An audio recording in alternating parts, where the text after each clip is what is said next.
नमो भगवते वासुदेवाय नमो दिव्य महादिव्य शिवाय सत्यम नमः नमः प्रकृते भद्राय नेता प्रणताप सज्जनों, आप देख रहे हैं हमारे अनंत पत्र न्यूज़ चैनल पर श्री मत्स्य महापुराण की कथा। अब इस अध्याय में कर्मयोग की महत्ता का बहुत अच्छा वर्णन किया गया है। आइए चलते हैं सीधा कथा की तरफ। ऋषियों ने पूछा, सूत जी, सूर्यपुत्र मनु द्वारा पूछे जाने पर भगवान विष्णु ने धर्म और अधर्म के जिस परम उत्तम प्रसंग को विस्तार पूर्वक कहा था वह आप हम लोगों को बतलाइए। सूत जी कहते हैं, ऋषियों, प्रलय काल के एकांत जल में मत्स्य रूपधारी विश्वात्मा भगवान विष्णु ने सूर्यपुत्र मनु के प्रति विस्तार सर्ग के विस्तार का पूर्ण रूप से वर्णन किया था। साथ ही कर्म योग और सांख्य योग को भी उन्हें विस्तार पूर्वक यथार्थ रूप से बतलाया था। उसे ही मैं आप लोगों को सुनाना चाहता हूँ। ऋषियों ने पूछा, उत्तम व्रत का पालन करने वाले सूत जी, कोई वस्तु अज्ञात हो तो नहीं, अतः हम लोग आपसे कर्म योग का लक्षण सुनना चाहते हैं। सूत जी कहते हैं, ऋषिगण, भगवान विष्णु ने जिस प्रकार कर्म योग की व्याख्या की थी उसे मैं बतला रहा हूँ। कर्म योग ज्ञान योग से हजारों गुना अधिक प्रशस्त है, क्योंकि ज्ञान कर्म से ही प्रादुर्भूत होता है, अतः वह परम पद है। ब्रह्म भी कर्म ज्ञान से अद्भुत होता है। कर्म के बिना तो ज्ञान की सत्ता ही नहीं है। इसलिए कर्म योग के अभ्यास से संलग्न मनुष्य अविनाशी तत्व को प्राप्त कर लेता है। संपूर्ण वेद और वेदज्ञों के आचार विचार धर्म के मूल हैं। उनमें 8 प्रकार के आत्मगुण विद्यमान रहते हैं। प्राणियों पर दया, क्षमा, दुख से पीड़ित प्राणियों में आश्वासन प्रदान करना, उनकी रक्षा करना, जगत में किसी से ईर्ष्या द्वेष न करना, बाह्य और आंतरिक पवित्रता, परिश्रम रहित अथवा अनायास प्राप्त हुए कार्यों के अवसर पर उन्हें मांगलिक व्यवहार के द्वारा संपन्न कराना, अपने द्वारा उपार्जित द्रव्यों से, धन से दीन दुखियों की सहायता करना, करते समय कृपणता कंजूसी न करना, पराये धन और पराये स्त्री के प्रति सदा निसंदेह निष्पित रहना। पुराणों के ज्ञाता विद्वानों द्वारा ये 8 आत्मगुण बतलाए गए हैं। यही कर्म योग ज्ञान योग का साधक है।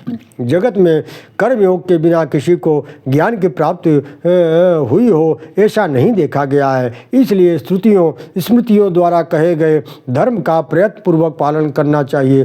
प्रतिदिन सर्वथा देवता पितरों मनुष्यों को यज्ञों द्वारा तृप्त करना चाहिए। साथ ही पितरों ऋषियों को तर्पण का कार्य भी कर्तव्य है। विद्वान पुरुष को चाहिए कि वह स्वाध्याय द्वारा देवताओं की, हवन द्वारा ऋषियों की, श्राद्ध द्वारा पितरों की, अन्न द्वारा अतिथियों की तथा बलि कर्म द्वारा मृत प्राणियों की विधि पूर्वक अर्चना करे। गृहस्थ के घर में जीव हिंसा के 5 प्रकार के स्थानों पर घटित हुए पापों के निवृत्ति के लिए इन 5 प्रकार के यज्ञों का विधान बतलाया गया है। गृहस्थ के घर में जीव हिंसा के 5 स्थान हैं: कुंडनी, वस्तुओं के कूटने का पात्र, ओखली, खरल आदि, पोषणी, पीसने का उपकरण, चक्की, सिलवट आदि, चुल्ली, चूल्हा, जलकुंभी, पीने रखे जाने वाले घड़े, प्रमार्जनी, झाड़ू आदि। इन स्थानों पर उत्पन्न हुए पाप के कारण गृहस्थ पुरुष स्वर्ग नहीं जा सकता, अतः उन पापों के विनाश के लिए 5 यज्ञ बतलाए गए हैं। द्विजातियों द्वाद्वितीय तथाष्टौ ये संस्कारा प्रकृतिता तदुक्त्योक्ति न मोक्षाय यस्वात्मात्मगुणो वर्जित। द्विजातियों के लिए जो 40 प्रकार के संस्कार बतलाए गए हैं उनमें संस्कृत होने पर भी जो मनुष्य उपर्युक्त 8 आत्मगुणों से रहित है वह मोक्ष का भाग्य नहीं हो सकता। इसलिए आत्मगुणों से संपन्न होकर ही वैदिक कर्म का अनुष्ठान करना चाहिए। गृहस्थ को सदा उपार्जित धन द्वारा गौओं और ब्राह्मणों का कल्याण करना चाहिए। उसका कर्तव्य है कि वह व्रत और उपवास आदि करके गौ, पृथ्वी, स्वर्ण, वस्त्र, गंध, माला, जल आदि से ब्रह्मा, विष्णु, सूर्य, रुद्र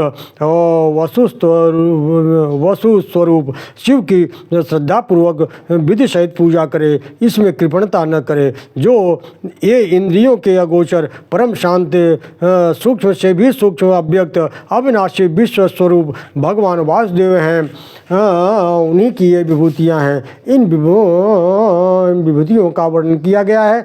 ब्रह्मा विष्णु से भगवान मार्तंडो वृषवाहन अष्टौ च वसवस्तद्वैकदास पणादिपा लोकपालाधिपाय चैव पितरो मातरस्तथा इमां विभूतय प्रोक्ताश्चार समवैस्मिता ब्रह्माद्याश्च तुरो मूलव्यक्तक्तिधिपते स्मृता ब्राह्मणा च सूर्येण विष्णुनाथ शिवेन वा अभेदात् पूजतेन तस्मात् पूजितं चराचरं ब्रह्मादीनां ब्रह्मधामं यात्राणामधिप संस्थिता वेदमूर्ताय पूजां पूजनीय प्रयत्नतः तस्मादग्निन्द्विजमुखान् कृत्वा पूजमेदिनां धनैव्रतोपवासश्च जपमोहादिना नरः इति क्रियायोगप्रारायणश्च वेदस्त्रशास्त्रं श्रुतिबलस्तुबलस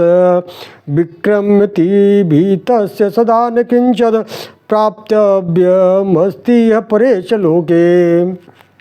ब्रह्मा भगवान विष्णु सूर्य शिव 8 वसु 11 गणाधिपति लोकपालाधीश्वर पितर मातृकाएँ चराचर जगत सहित ये सभी विभूतियाँ बतलाई गई हैं। ब्रह्मा आदि 4 ब्रह्मा विष्णु सूर्य शिव देवता मूल रूप से इस जगत के अव्यक्त अधिपति कहे जाते हैं। इसलिए ब्रह्मा सूर्य विष्णु अथवा शिव की अभेद भाव से पूजा करने पर चराचर जगत की पूजा संपन्न हो जाती है। सूर्य ब्रह्मा आदि तीनों देवताओं के परम धाम है जिनमें वे निवास करते हैं। सूर्यदेव वेदों के मूर्ति स्वरूप हैं, अतः इनकी प्रयत्न पूर्वक पूजा करनी चाहिए। इसलिए मनुष्य को चाहिए कि वह अग्नि अथवा ब्राह्मणों के मुख में उनका आवाहन करके दान व्रत उपवास जप हवन आदि द्वारा इनकी पूजा करे। इस प्रकार जो मनुष्य कर्मयोग निष्ठ वेदांत शास्त्र और स्मृतियों का प्रेमी और अधर्म से सदा भयभीत रहता है उसके लिए इस लोक अथवा परलोक में कुछ भी व्याप्त नहीं रह जाता है, अर्थात सभी पदार्थ उसके हस्तगत हो जाते हैं। सज्जनों, इस तरह से श्री मत्स्य महापुराण के कर्मयोग महात्म नामक यह अध्याय यहीं पे समाप्त होता है। मैं पुनः आप लोगों के समक्ष दूसरे अध्याय की कथा लेकर प्रस्तुत हो रहा हूँ। नमो दिव्य महादिव्य शिवाय सत्यम नमः। नमो प्रकृते भद्राय नीता प्रणता स्मृताम्।